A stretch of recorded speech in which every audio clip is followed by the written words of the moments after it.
5 வயதை தொடும் வரை குழந்தையின் மூளை வேகமாக வளர்ச்சியடைகிறது. அந்த நாட்களில் அவர்கள் விளையாடவும் கற்றுக்கொள்ளவும் ஏற்ற சூழல்கள் அவர்களுக்கு கிடைக்க வேண்டும். குழந்தைகள் இயல்பாகவே புதிய விஷயங்களில் ஆர்வம் காட்டுவார்கள், புதிய முயற்சிகளை செய்வார்கள். இந்த முயற்சிகளின் மூலமே இது பாதுகாப்பானதா அல்லது ஆபத்தானதா என்ற முடிவுக்கு அவர்கள் வருகின்றார்கள். சில குழந்தைகள் எல்லாவற்றிற்குமே பயப்படுவார்கள், சிலர் எதற்குமே பயப்பட மாட்டார்கள். உங்கள் குழந்தைகள் எப்படிப்பட்டவர்கள் என்பதை உணர்ந்து கொண்டு அவர்களின் அச்சங்களை தீர்ப்பது உங்கள் கடமை. அதற்கு சில வழிகள். அவர்களின் பயத்திற்கான காரணத்தை அறியுங்கள், அதை அவர்களே சொல்லட்டும். அந்த காரணத்தை தெளிவுபடுத்துங்கள். உதாரணமாக, குழந்தை இருட்டை பார்த்து பயந்தால் இருட்டில் ஆபத்தாக ஒன்றும் இல்லை என்பதை எடுத்து கூறி டார்ச் அடித்து காட்டி ஒன்றுமில்லை என்பதை நிரூபியுங்கள்.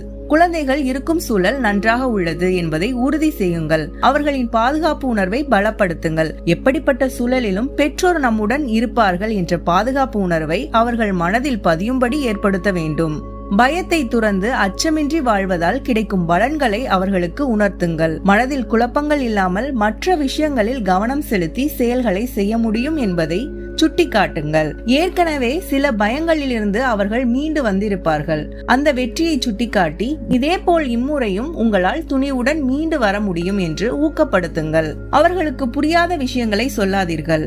குழந்தைகளின் வயதிற்கு ஏற்றபடி மன முதிர்ச்சிக்கு பொருத்தமாக எந்த விஷயத்தையும் சொல்ல வேண்டும். குழந்தைகள் எழுப்பும் சந்தேகங்களுக்கு நம்பகமான பதிலை அவர்களுக்கு புரியும் விதத்தில் சொன்னால் பயத்திலிருந்து விடுபடுவார்கள்.